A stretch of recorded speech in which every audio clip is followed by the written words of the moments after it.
안녕하십니까, 타시엠입니다. 우리 사수 누님께서 처음에 라이젠 1세대 발표할 때 늑대가 나타났다 다들 그랬었는데, 그때는 뭐 늑대는 안 나오고 다른 게 나왔습니다. 개가 나왔죠. 그러다가 그 다음에 또 늑대가 나타났다고 그랬는데, 그때는 여우가 나타나더니 세 번째 늑대가 나타났다고 그랬을 때는 늑대까지는 아니더라도 코요테 정도 되는 애가 나왔습니다. 이 양들은 인텔이죠. 그때마다 이 인텔 양들은 벌벌 떨었었는데, 다행히도 늑대가 아니어가지고 그나마 힘겹게 넘어갔었습니다.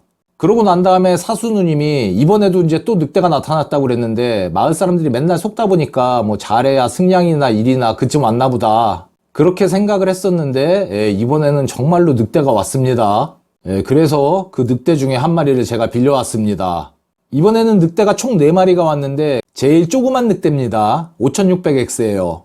이왕이면 좀 센 늑대를 빌려오려고 그랬는데, 그런 늑대는 또 저한테는 잘 안 빌려줍니다. 그래서 애기 늑대를 데리고 왔어요. 그래도 얘가 제일 막내 늑대지만 1900K를 바른 애, 비빈 애 뭐 그러고 있는 애입니다. 그래서 뭐 어중간하게 5800X 같은 애 빌리는 것보단 차라리 얘가 나을 것 같습니다. 3세대 때도 3600하고 3600X가 제일 많이 팔렸을 것 같거든요. 그러니까 이번에도 실제적인 주력 모델은 얘가 아닐까 싶습니다. 자, 일단 그럼 개봉을 해보겠습니다. 내 거 아닌 것 딸 땐 오른손으로 따는 거죠.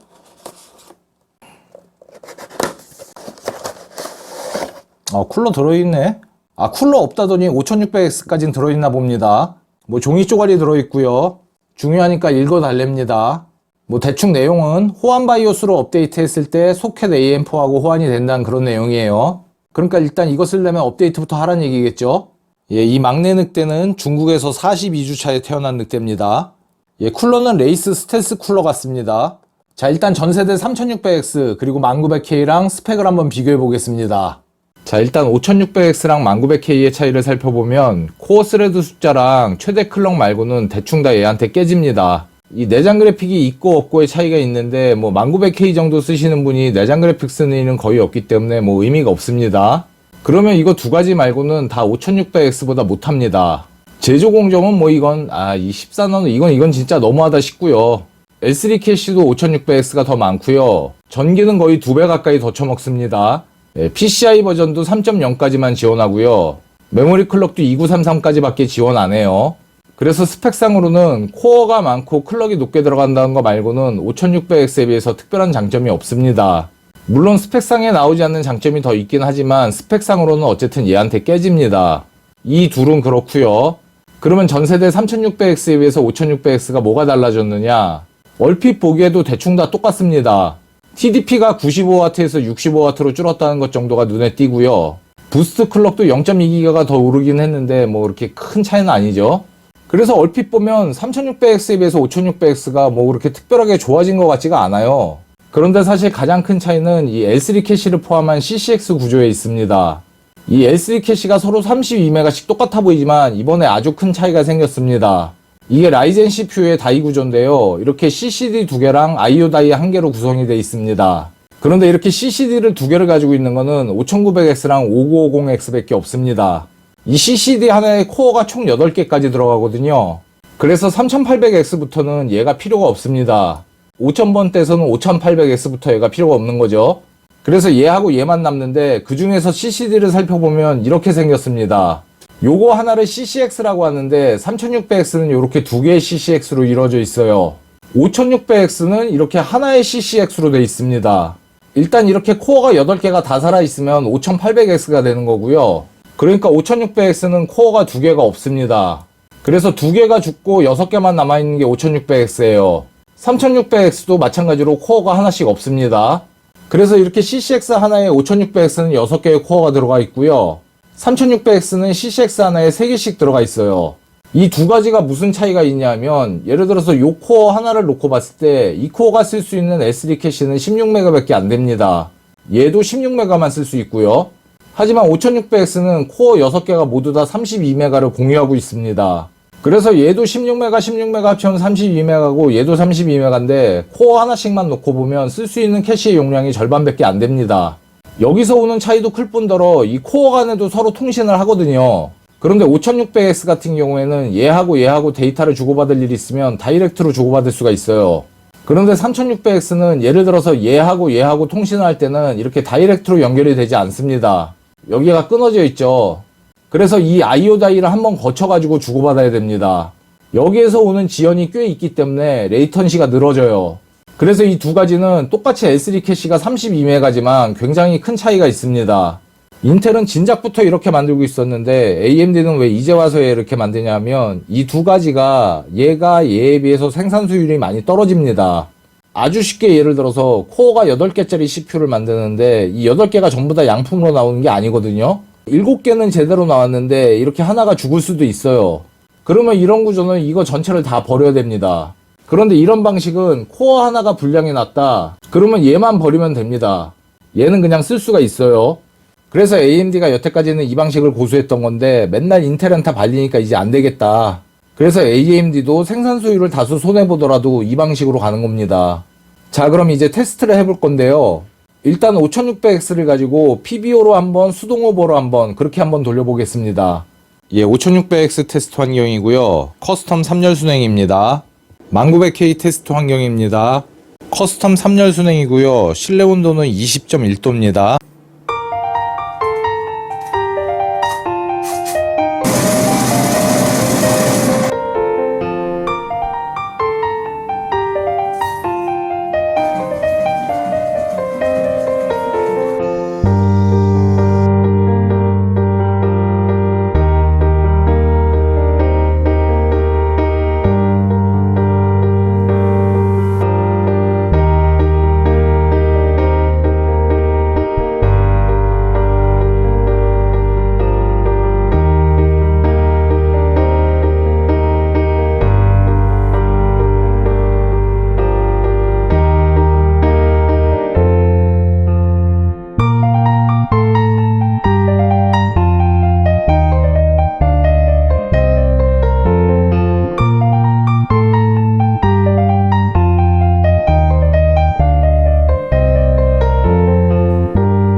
일단 1900K랑 비교하기 전에 5600X를 PBO로 했을 때와 수동 오버를 했을 때 어느 정도의 차이가 있는지 한번 비교를 해봤습니다.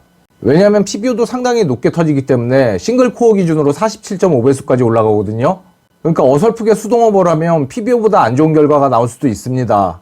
시네벤치 R20을 기준으로 PBO 적용해서 멀티코어 테스트 할 때는 올코어 44.3에서 44.5 정도까지 나옵니다. 그래서 이렇게 멀티코어 작업 위주로 쓰시는 분들은 올코어 한 45배수까지는 오버를 해주셔야 PBO보다 성능면에서 확실히 낫다고 볼 수 있겠습니다. 그리고 멀티코어든 싱글코어든 게임이든 무조건 PBO보다 나으려면 한 이만큼까지는 오버를 해주셔야 돼요. PBO가 싱글코어 47.5까지 터지기 때문에 올코어 48배수로 맞춰놓으면 싱글코어도 PBO보다 낫습니다. 그런데 47.5하고 48이 그렇게 큰 차이는 아니죠. 그래서 그런 게 이렇게 점수로도 나옵니다. 이렇게 싱글코어만 테스트했을 때는 PBO나 수동 오버나 그렇게 큰 차이는 안 납니다. 하지만 멀티코어로 테스트하게 되면 격차가 좀 벌어집니다.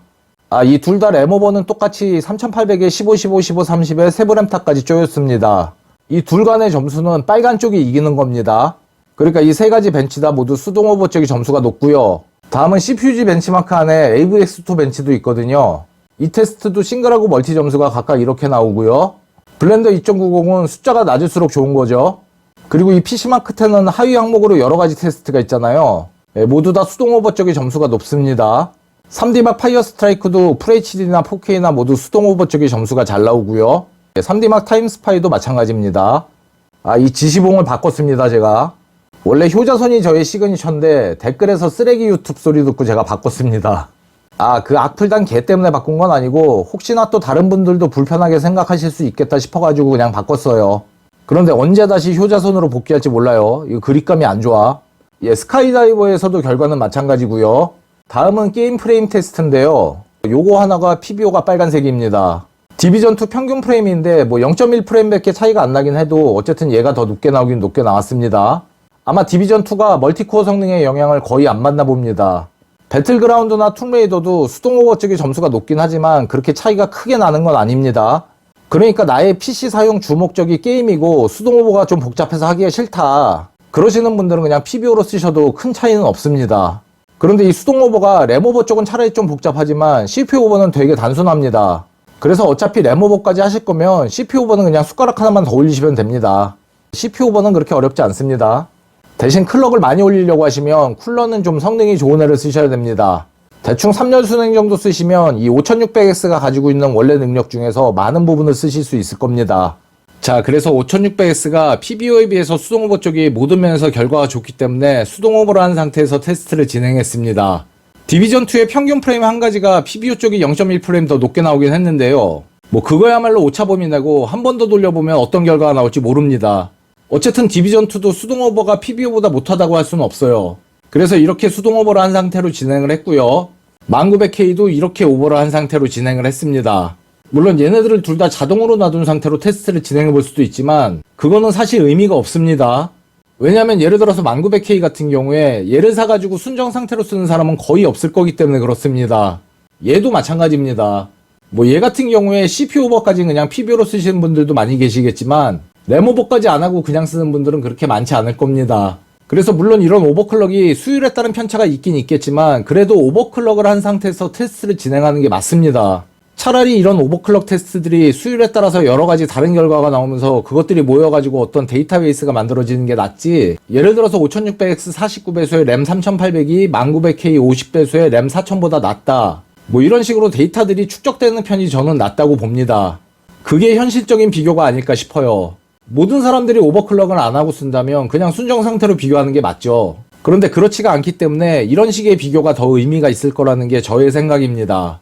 지금 이 오버클럭 같은 경우에는 이 5600X는 아직 평균적인 수율이 얼마나 될지 알 수 없고요. 제가 테스트해본 CPU가 한 평균 정도 수율이라고 본다면 이 5600X는 한 46배수, 47배수는 대충 다 들어갈 거예요. 물론 쿨러에 따른 차이는 있습니다. 2열 순행이나 대장급 공랭 정도 쓰셔도 45배수 정도는 대충 다 들어갈 것 같습니다. 1900K도 50배수 정도는 웬만하면 다 들어가죠. 랭클럭은 이 정도까지는 안 되시는 분들이 더 많겠지만 1900K 쓰시는 분들은 대충 4000 이상은 많이들 쓰고 계실 것 같아요. 그래서 이 네 가지 오버클럭의 난이도를 쉽게 설명드리면 널널, 빡셈, 빡셈, 개빡셈 이 정도라고 보시면 될 것 같아요. 물론 이 두 가지 다 세브램탑까지 조였기 때문에 그렇습니다. 얘는 원래 클럭이 3800에 CL14인데 오버클럭이 아니고 다운클럭 한 거 아니냐? 아닙니다. 해보시면 이 세브램탑까지 해서 이 정도 쪼이는 게 이거보다 더 힘듭니다. 그래서 빡세다고 말씀드렸는데 이 정도 스펙의 램을 가지고 계신 분들이라면 이거는 비교적 수월하게 넣을 수 있습니다. 그래서 테스트 조건은 보드는 당연히 다르고요. 램도 다른 램을 썼고 나머지는 다 똑같아요. 이거 말고 SSD가 서로 다르긴 한데 그건 오늘 하는 테스트에는 영향이 없습니다. 그래서 말씀드린 조건으로 5600X랑 1900K를 비교해보면 이런 결과가 나옵니다. 놀라운 건 시네벤치나 긱벤치나 CPU벤치나 싱글 점수는 5600X가 다 높다는 거예요. 이 표도 마찬가지로 빨간 쪽이 이기는 쪽입니다. 이 비약적으로 올라간 싱글 점수가 4세대 라이젠의 가장 큰 변화인 것 같습니다. 이전 세대에 비해서 이 단일화된 CCX 구조가 CPU 성능에 전반적으로 많은 영향을 주는 것 같아요. 멀티 점수는 1900K가 다 이기고 있긴 하지만 이건 코어 숫자가 얘보다 4개가 더 많기 때문에 당연한 결과고요. 싱글 코어 성능을 AMD 쪽이 가져갔다는 게 이번 4세대의 가장 충격적인 변화인 것 같습니다. 이 CPU주의 AVX2 벤치는 싱글 점수도 1900K가 더 높긴 해요. 이 벤치 하나가 싱글 점수에서 1900K가 이기는 유일한 벤치입니다. 블렌더 2.90 같은 경우에는 시간이 짧은 쪽이 더 성능이 좋은 거고요. 이 PC마크10의 결과도 좀 놀랍습니다. 5600X가 1900K를 이기는데 이 세부 항목을 들여다보면 뭐 이 글자가 작아서 잘 보이실래나 모르겠는데 이쪽 거는 무시하고요. 여기만 보시면 이런 앱이 열리는 속도나 웹브라우징 속도가 컴퓨터가 빠닥빠닥 움직인다는 그런 느낌을 주는 요소들이거든요. 그러니까 그 빠릿빠릿하다는 그 느낌이요. 항상 AMD가 인텔에 비해서 그런 쪽이 조금 부족했었는데 이번에는 확실히 뒤집었습니다. 예, 그 다음은 3D막 파스 점수인데요. 전부 다 1900K 쪽이 이길 줄 알았는데 희한하게 콤바인 점수는 5600X가 더 높습니다. FHD나 4K나 둘 다 콤바인 점수는 5600X가 높아요. 이건 좀 희한한 결과입니다. 버그인가? 이거 두 개가 지는데 어떻게 이걸 이기지? 콤바인 점수가 빠진 타임스파이 테스트에서는 전부 다 1900K 쪽이 이기고요. 아무래도 코어 수의 차이가 있다 보니까 CPU 점수 같은 경우에는 1900K가 넉넉하게 앞서고 있습니다. 그래픽 점수는 뭐 큰 차이 없고요. 스카이다이버 테스트에서는 콤바인 점수도 1900K가 더 높게 나왔어요.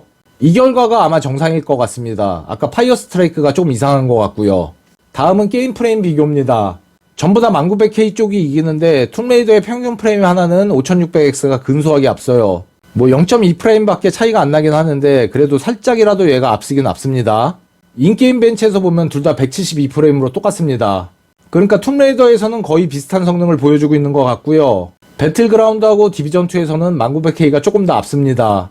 그러니까 램오버를 바짝 당겨놓은 1900K한테는 5600X가 살짝 밀립니다. 그래도 뭐 바르지를 못한다 뿐이지 비벼보기에는 충분합니다.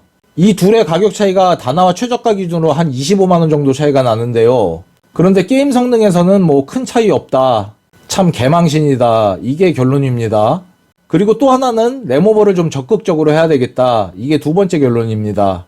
뭐 이 정도면은 늑대 맞습니다. 개 아니에요.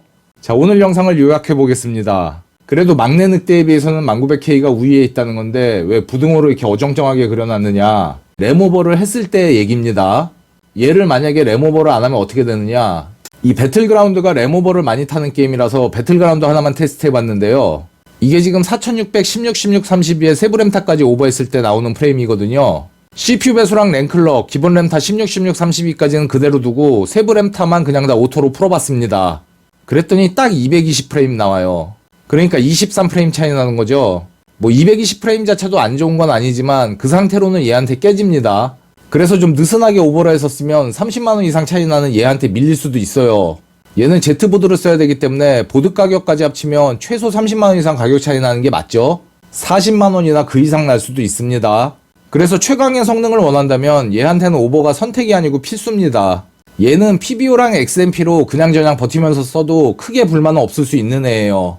얘는 그렇게 해서 쓴다면 너무 손해보는 느낌을 많이 받고요. 그래서 부등호가 어중간합니다.